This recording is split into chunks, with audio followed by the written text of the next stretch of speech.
Here is what the camera saw. 11:15 in the morning, a 27-year-old medical student named Brian Shaffer rides an escalator up to the second floor of a bar in Columbus, Ohio. He's laughing. He got his life ahead of him. A Miami vacation with his girlfriend on Monday. A medical degree 2 years from finishing. A ring he might have been planning to buy. The camera catch all of it. And then he walks deeper into the bar. The camera never saw him again. Not once, not through any exit, not on any street camera outside, not anywhere. He simply stopped existing. And here is the part that will stay with you long after this video ends. The ugly tuna saloon had one public exit. One, the escalator he rode up. Every person who left that bar that night came down the escalator. Every single one of them was captured on the camera. Brian Shaffer was not. So I need you to stay with me because in the next hour, we are going to walk through every known fact, every piece of evidence, every unanswered question in one of the most genuinely inexplicable disappearances in modern American history. And by the end, I promise you this, you will not have an answer because nobody does. Brian Randall Shaffer was the kind of person people remembered, not in a loud way, in a quiet, magnetic way. He grew up in Pickerington, Ohio, a suburb outside Columbus. Older of two brothers, good student, the kind of kid who made his parents proud without being asked to. He graduated high school in 1997, got his microbiology degree from Ohio State. Then the dream, he got accepted into the OSU College of Medicine. He was 2 years in, almost halfway there. But Brian wasn't all textbook and anatomy labs. He loved music, Pearl Jam, Jimmy Buffett. He did talk about starting a band someday, about moving somewhere warm, somewhere with a beach and no Ohio winters. He had a girlfriend named Alice Wagoner, also a medical student, also at Ohio State. The people around them said it was a kind of relationship that felt inevitable, like they'd been heading towards each other for years. Her family believed Brian was going to propose in Miami, and then there his mother. 3 weeks before Brian disappeared, Renee Shaffer died of bone cancer. 3 weeks. Brian had barely had time to grieve. He was still showing up to class, still making plans, still calling his father, still telling Alexi he loved her. But the people who knew him say he was exhausted in a way that sleep couldn't fix, the kind of tired that goes deeper than the body. His father, Randy, had dinner with him on March 31st. They went on Outback Steakhouse, sat across from each other, talked. Randy noticed his son looked warm down. He had a feeling, the kind of feeling fathers get, that Brian shouldn't go out that night, but he didn't say anything. He let his son go. That was the last time Randy Shaffer ever spoke to his son. March 31st, 2006, first night of spring break, exams over, pressure lifted. Brian's original plan has been to go out with his brother Derek and Derek's wife, but they cancelled last minute. So Brian called his friend William Clint Florence, his former roommate, someone he do know for years. They met at Ugly Tuna Saloon around 7 p.m. The Ugly Tuna was a second floor bar. He got up there one way, an escalator. That escalator was the only public entrance, the only public exit. At 10 p.m. Brian called Alexis. She was in Teldo, visiting her parents before their Monday flight. He told her he loved her, confirmed the Miami plans, said good night. Then he and Clint went bar hopping. This part matters. They didn't stay at the Ugly Tuna. They left. They hit multiple bars across the arena, Dick Street and Short North, Columbus' main nightlife corridor. At each bar, according to Clint, they each had one shot of hard liquor, just one. Around midnight, they met up with a woman named Meredith Red, a friend of Clint. She offered to drive them back to the Ugly Tuna. So the three of them returned at 11:15 a.m. Security camera outside the Ugly Tuna captured the moment. Brian, Clint and Meredith riding up the escalator together. Brian is on camera, he's looking up, he's smiling. That's the last confirmed image of Brian Shaffer, but it's not the last sighting. At some point between 11:15 and 11:55 a.m., Brian and Clint went outside the bar's entrance. Security footage at 11:55 a.m. captured them standing near the entrance, talking to two women, Brighton Zacto and Amber Ruick. They talked. Brian was laughing, apparently flirting. He even took one of the women's phone number. Then at 11:55 a.m., Brian turns, walked back towards the bar entrance, disappeared from the cameras field of view. That's the last anyone confirmed seeing Brian Shaffer alive. The bar closes at 2 a.m. Clint and Meredith wait outside. They figure Brian will come down the escalator with the rest of the crowd. He doesn't. They try calling him, voicemail. They text him, no response. They assume he went home. His apartment was only a few blocks away.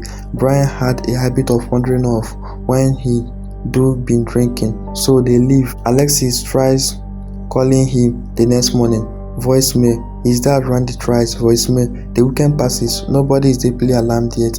Brian is an adult. Spring break, maybe he needed some space. Monday morning comes, Brian misses his flight to Miami. That's when Alexis calls Randy. That's when Randy calls the police. That's when everything changed. And here's when the investigation begins to reveal something deeply unsettling, not just about what happened to Brian Shaffer, but about the night itself, the people who were there, the thing that doesn't add up. Investigators pulled all the security footage immediately. They watched it systematically, every frame, from every camera, and around the South Campus Gateway complex. Brian goes up the escalator at 11:15 a.m. Brian is seen near the entrance at 11:55 a.m. Brian turns and walks back inside at approximately 11:57 a.m. and then nothing. The camera captures every single person who exits the bar. There were hundreds of people in the ugly tuna that night. Investigators watched all of them leave. Brian was not among them. Now here is the architectural detail that made this case uniquely maddening. The ugly tuna had one public exit, the escalator, but there was also a service exit, a back door in the kitchen area. Here is the problem. That service door opened to the exterior of the building. The building was new. The area outside that service door was an active construction zone, scaffolding, barriers on several ground, darkness. There was no camera on that service door. Police searched the construction site. They used dogs. They searched the areas behind the building. Nothing. But here's what investigators had to sit with. If Brian went out that service door, either voluntarily or otherwise, he walked into one blind spot in an otherwise thoroughly surveyed building, the one place nobody could see. And if something happened to him in that construction zone, an accident, a fall, or something worse, the construction continued, concrete was poured, the building was finished. The investigators could later explore whether Brian's remains might have been sealed inside the construction itself. A search of that area yielded nothing, but the question lingered because in a case with no body, no blood, no evidence of violence, no activity on his phone or bank account, every theory eventually arrives at the same place, somewhere. Investigators interviewed everyone who had been with Brian that night. His father Randy, he do have dinner with Brian hours before, took a polygraph test. He passed. Meredith Red, the woman who drove them back to the bar, took a polygraph test. She passed. Every person who could be interviewed and asked to take the test passed it. Every person except one, Clinton Florence, refused to take a polygraph test, and then he hired a lawyer, and then he stopped cooperating with the investigation entirely. Now, refusing a polygraph is a legal right. It proves nothing. A polygraph aren't even admissible in most courts. But here's what made investigators pay attention. Clint and Brian had reportedly argued inside the bar that night. This was confirmed. What they argued about, nobody knows. Derek Shaffer, Brian's brother, was blunt about his feelings. As soon as the detective started getting involved, that's when Clint pretty much had no contact with anybody. I have always thought he definitely knows something. He just won't come forward with it. Alexis, Brian's girlfriend, shared the same suspicion. Not necessarily that Clint hurt Brian, but that Clint knows something. That on that night something happened between them that he won't speak about. And here's what makes this stranger still. Clint's attorney, years later, sent a letter to the private investigator working the case. In that attorney, the letter relayed what he said he'd been told by Columbus police. The police believe Brian was alive. If Brian is alive, the letter read, then it is Brian and not Clint who is causing his family pain and hardship. Brian should come forward and end this. Think about that for a moment. The police at some point in the investigation apparently told Clint's attorney they believe Brian had walked away on his own, which raises a question nobody has ever fully answered. Why would they tell Clint Florence that? What did they know or suspect that they were communicating specifically to Clint? Was it a strategy? Was it something they genuinely believed? Or did they know something about what was said between Brian and Clint in that bar. For months after Brian disappeared, Alexis Woganow called his phone every night before she went to sleep. Every night it was straight to voicemail, his voice, his greeting, still there. She wrote about it online, said it was the only thing she had left of him, that voice, that recording, every night. And then one night in September 2006, 5 months after he vanished, the phone rang. Not voicemail, it rang 3 times, then went to voicemail. Alexis said she kept calling back just to hear it ring again. It was one of the best sounds I ever heard, she wrote. Even no one picked. The phone company was contacted. They said it was probably a system glitch, a technical anomaly. Phones sometimes register a ring when they reconnect to a tower briefly, probably. But here's what investigators did confirm. Brian's phone has pinged a cell tower in Highland, Ohio, 14 miles northwest of Columbus. 5 months after he disappeared, a phone has been somewhere or his phone has been moved. When investigators started digging deeper into Brian's state of mind in those final weeks, a picture began to emerge, not of a man who was suicidal, not of a man in crisis, but of a man who was restless. He was grieving his mother. He was exhausted by medical school, who talked, sometimes seriously, sometimes not, about escaping, going somewhere warm, a tropical island, dropping out of medicine, starting a band. One account claimed Brian had asked Alexis, sometimes in that period before his disappearance, whether she do ever consider just running away, starting over somewhere else. She said no. Some friends said he talked about these things in the way a lot of exhausted people do, in the way you say, I do love to just disappear, and you mean it in a fantasy, not a plan. But then he actually disappeared, and nobody can say with certainty which one it was, because here is the thing about Brian Shaffer. He was not a man who seemed like he was building towards something. He had a girlfriend he loved, a father he was close to, a brother he adored, a career that was almost within reach. People who knew him say he wouldn't leave all that behind. But people also know this is the part that lingers. We never truly know what's happening inside someone else's mind, not fully, not completely. We see what they let us see. Columbus police filled 4 boxes with evidence and documentations. In the early days of the search, up to 50 officers were involved. Simultaneously, they searched Brian's apartment. Nothing was disturbed. Nothing was of value was missing. His car was in his parking spot.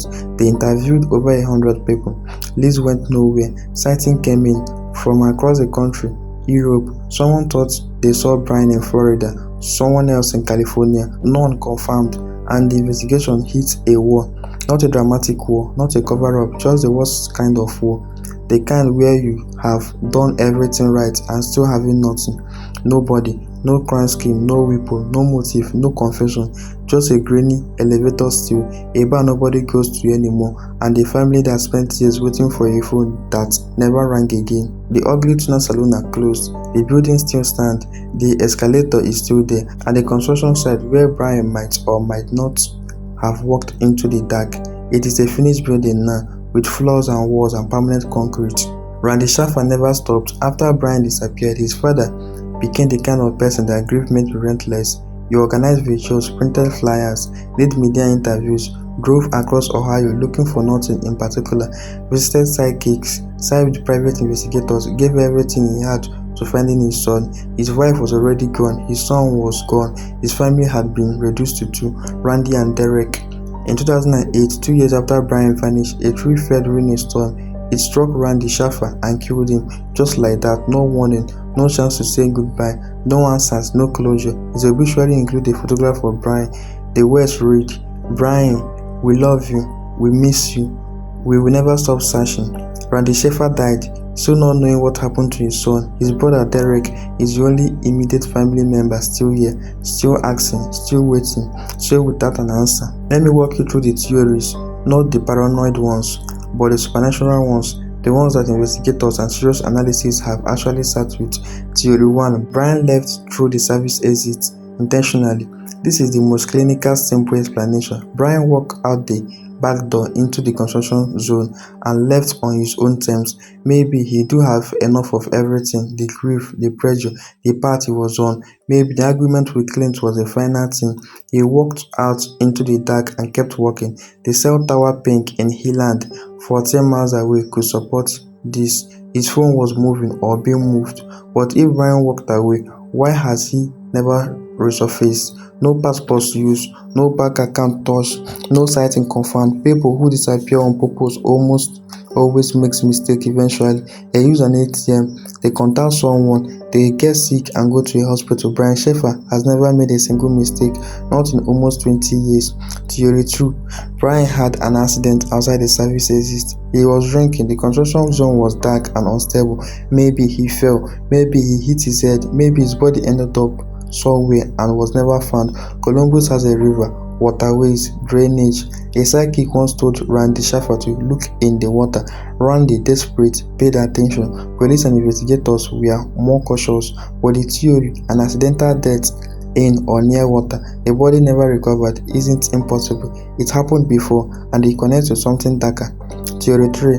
The smiley face killers. For years, a theory has circulated, sometimes dismissed, sometimes taken more seriously, about a pattern of a young men disappearing near bars in Midwestern and Northeastern cities. Their bodies were found later in water. Smiley face graffiti discovered near some of the locations. Brian Shaffer fits the demographic perfectly. Young, male, college student, last seen at a bar near a city with waterways. Investigators have consistently distanced Brian's case from the theory, but they haven't fully closed the door. Theory 4. Someone in that bar knew exactly what happened and has never said a word. Go back to 11:55 a.m. Brian is standing outside the bar entrance. He's talking to Britain Zacto and Amber Ruick, the two women he met that night. They chat. He takes one of their numbers. He laughs. He then turns and walks back towards the bar entrance. Here's what doesn't sit right with investigators. Brian was walking back into the bar at 11:55 a.m. The bar closes at 2 o'clock a.m. Why would you go back in? You have been there for hours. You have been bar hopping all night. You have just had a pleasant conversation with two strangers. Your friends are presumably still inside. But here is the question nobody can answer. Did he go back inside, or did he walk past the entrance, just outside the camera frame, and keep going? The camera caught him walking towards the entrance. The camera did not confirm he actually entered. He moved out of frame. He disappeared from every camera for the rest of the recorded history. This year marks 20 years since Brian Shaffer vanished. 20 years, the Columbus Police Department still considers the case open.